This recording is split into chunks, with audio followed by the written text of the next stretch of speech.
Hi, it's Sue, and I'm sure you've got a lot going on for you right now in this current crazy situation that we're all in.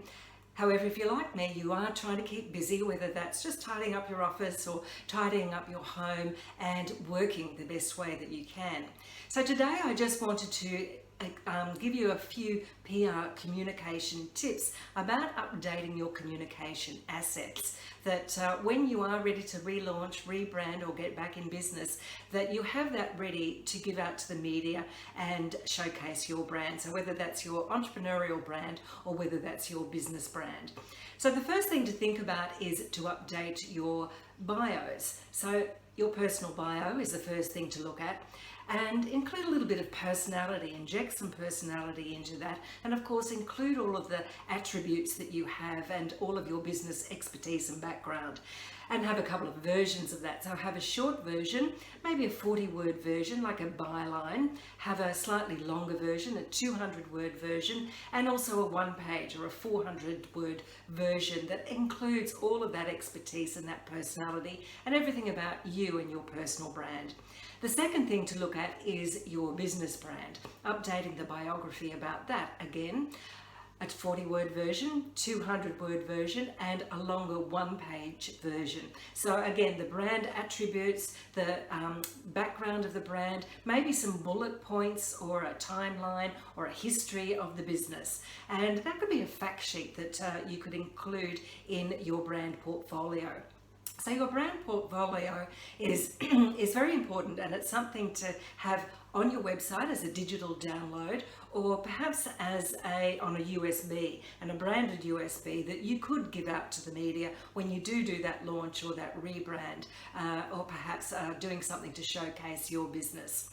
So that's the written assets. Now the photographic assets are something that perhaps you could just have a look at and see what you have for now, but update later on. So a head and shoulders photograph of you, a nice portrait photograph of you that's professionally taken, and that's again in a couple of formats. So high and low resolution, suitable either again for web assets such as social media, and also print quality that you could use on annual reports or in print publications and internal publications.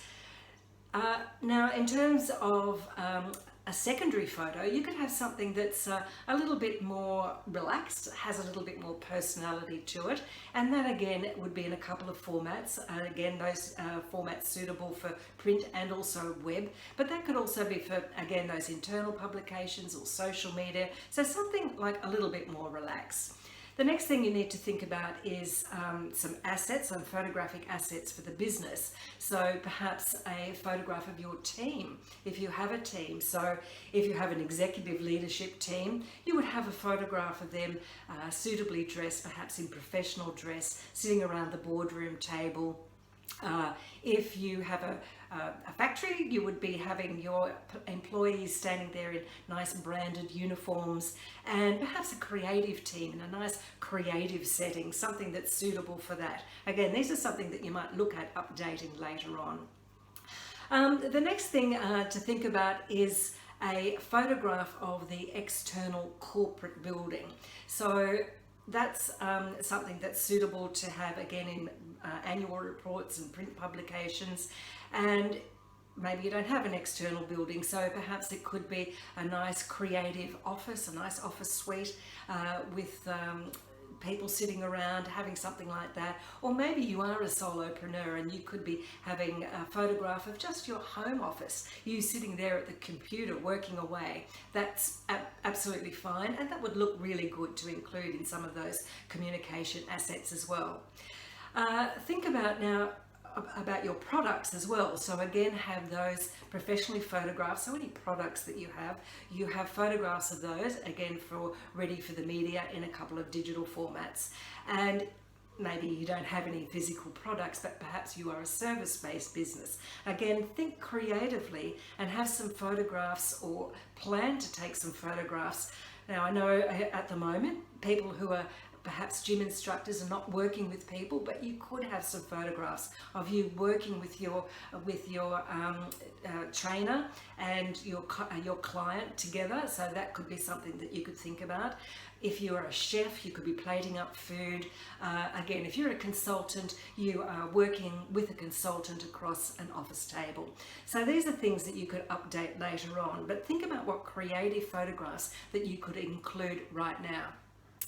So the next thing to include is, of course, your business logo, and again, in a couple of digital formats of that, and any variations that you have of your business logo, any taglines or any subsequent images around your logo as well to include. So that's really just a snapshot of all of the things that you could include, but make sure when you have your written communication, or whether you have your digital visual communication, that it's really reflecting the mission and the vision of your business, and also those key messages that you want to get across. Think about your USP, your point of difference, and how you can communicate that with those digital assets. So I do hope those few tips help keep you busy and keep you occupied during this time. And of course, if you do want to read more, I've written a blog about that at suecurrie.com.au. Again, I hope that helps, and I look forward to talking to you again soon. And until then, keep shining.